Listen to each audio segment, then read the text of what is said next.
Yeah, for sure. Kendrick is definitely warranted of that. He has put in the work for 4 years straight. 3 at SMU, 1 here, and to me, he was hired in third team. If you want to ask me, he's the guy that brought it every single night that he was out on the court.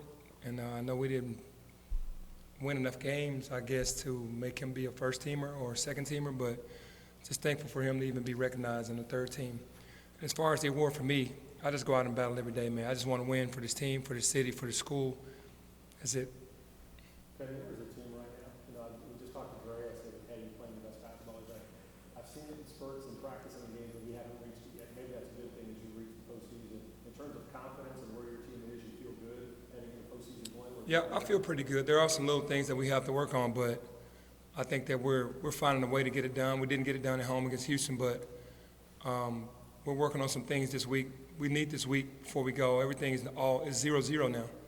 Regular season is done. Now you're in postseason, so AAC tournament is where our mindset is, and we're ready to go fight. I remember last year, I was surprised. Maybe I should have been. Like when you guys lost that game against Houston in the AAC championship game, it was like almost like you couldn't enjoy the selection show because like you guys wanted that win so bad. Mm-hmm. For you, like how important is you haven't won a conference championship of any kind? Like is that something that is really high on your priority list, so to speak? Even though like ultimately you're going to get to probably go to the NCAA tournament after that. Yeah, I think regular season titles and AAC championships are part of the growth of a program, and yeah, I want one. We had our opportunity last year. I think that's what was the closest we've come. Actually, Boogie's year and DJ's year, we lost at the last seconds to Houston. Those 2 times, so. Just looking forward to definitely hanging banners up in here. Not just making the NCAA, but conference championships as well. You got to the conference championship game last year. What can you take from that? Because it's a grind getting to that reduced schedule every day. What did you tell your guys when you were here last year, went through that 3 days, so this is what you need to do, and not just be words on a holiday years? Well, the first thing you got to do is get your rest because it's 3 days in a row. You got to hydrate. And you got to eat properly. Those 3 things are so important because it's every day. Thank God it's not 4 days in a row. It's just 3 days in a row. And, for the guys that play a lot of minutes, you got to get your treatment. You got to, take care of yourself the entire time. And then it's hard to win every game. So as fast as you can, hopefully you can get it over with it early and then have an opportunity to just cruise through the second half.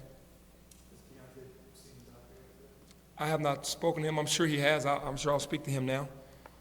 And see how that went. Hopeful? Not for the AAC tournament. Hopeful for postseason for sure because we need him back. But I don't know how long that process is going to take. But if it's possible, we'll take it.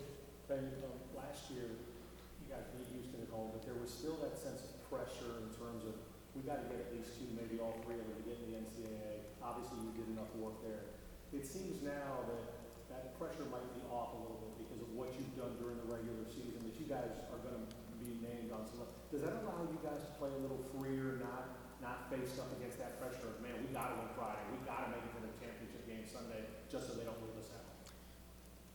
Well, I guess in the past it was do or die more, and it's still like that always with us, but it was do or die because if you don't win at least 2 games and make it to the championship, at that time we weren't going to get in. And I think in the last hour when we made it to the championship game and played Houston, they were like, okay, Memphis is a tournament team, but here's the gift we're going to give you. You're going to go 3 time zones and play the number 1 overall seed in the second game, which is cool because you have to pick your poison, but we were glad to be in. It was a great experience. This year the pressure's on from a different perspective because we want to win a championship, and you got to win 3 games, and that jumpstarts us for the NCAA tournament. We feel like when we do this, then that gives us all the leverage going into the NCAA tournament. Did you happen to see the extracurriculars during the national anthem before the Yeah, I saw that. what was your reaction and thought on that? I mean, I'm a player first before I am a coach. It's disrespect. I don't know if they thought we were disrespecting them by locking up, and then they walked through, but a lot of guys walked around, which is, we were getting ready for the anthem, and you were late. And for those guys, I think young guys walked through, but that's a sign of disrespect. And the only thing that was bad about that entire thing is I don't really feel like we did anything about it when the game started. Should have been more energy behind the disrespect. When you say we didn't do anything, you mean? I'm talking about, I don't feel like we fought hard enough in that game after they basically came out blatantly and like, okay, we're in your building, we're going to step on your toes, and you're not going to do anything about it. That's how I took that. Penny, how does the mindset change? You were a player, but obviously this is a one and done, but how do you have to flip that switch from regular season to postseason, knowing you're only guaranteed one game in each tournament, even though you want to win more than that one? Yeah, with it kind of being a one and done situation, it should take you from being on a normal level to a much higher level because every possession counts now. When you get into the postseason, games are crazy, leads aren't safe. It's just every possession counts, so you have to change your entire mindset to being more desperate. Did y'all do anything after the regular season as far as team building? Did y'all have so many days before, or you guys just rest and just practice? Yeah, I think with all the injuries we had, we just rested, you know, and we still might do something tomorrow when we get to Dallas as a team, just to go out and then just kind of exhale a little bit and then just kind of regroup. And then I think we're going to go watch the women play, or we are going to go watch the women play tomorrow. So, Sitting out on the town for the SMU game, did that, was that like a palpable, result? Is that a noticeable good thing for him? well, I think it was really his body telling him because he went to the trainer first, then he came to me and was like, I'm not feeling like I have that burst that I need to play in the game. And once he said that, I was like, man, you need a rhythm before you go into the Houston game because I'm not about sitting a game out to play a game. And he was like, I just don't feel like I can. If you don't need to use me, don't use me because I don't have my normal burst. And he tried the day before, and I could just tell he was kind of stuck in one gear and couldn't get to the next gear. So I wasn't going to force him to play, and thank God we won the game without him. But he couldn't go the way that he wanted to go. And I didn't want to chance that, and then he got injured because he was telling me that he wasn't feeling right. Penny, how do you describe kind of how important Malcolm Daniels will be into what you guys are trying to do this time of year when you know, just didn't have him for a while and you know, some of that stuff was evident in the basketball? Yeah, he's the X factor because the teams that beat us because we didn't have him, meaning like his inside presence is that dominant.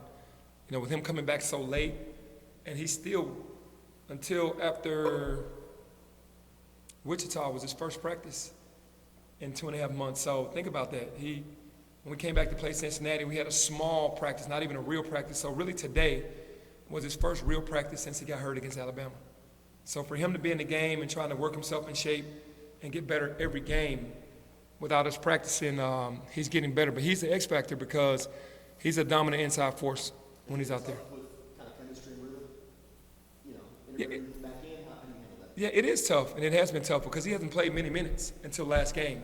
And I felt like he did fantastic last game, but before then, it was small minutes because he was trying to get himself back into, like the Houston game, I think he played, 3 or 4 minutes? And then after that, you know, at Wichita, maybe 11 or 12 or something like that. So he's worked his way up.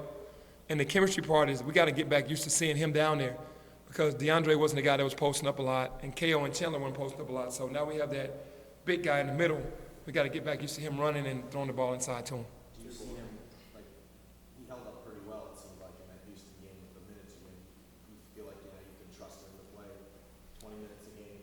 Yeah, he wanted to play that game, but, 3 days in a row, we want to win the games because we can't save him saying about the next day. We got to play him as much as we need, and I think he's ready for those minutes now.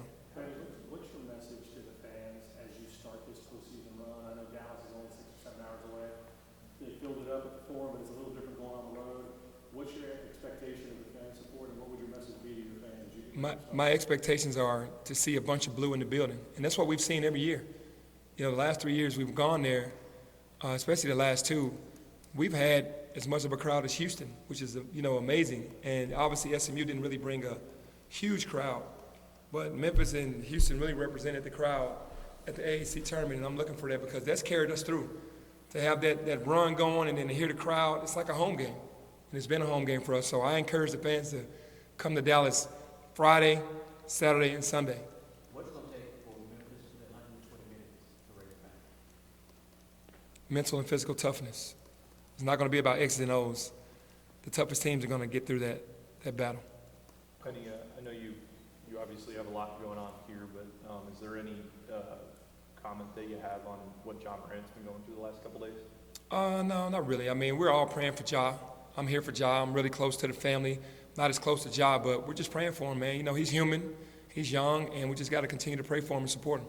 You're uniquely qualified, probably just about more than anybody, to talk about the pressures that he's facing, especially at such a young age. Just how difficult is that to manage for people who may not really have had a window of that? I think people understand how hard it is for young guys in the NBA with social media and so much stuff going on. It's tough, and you need a great support system, and he's going to have a great support system now because everybody's rallying around him. But it is tough. You're 21, 22, 23 years old making millions of dollars. And, social media is so crazy now. It's difficult.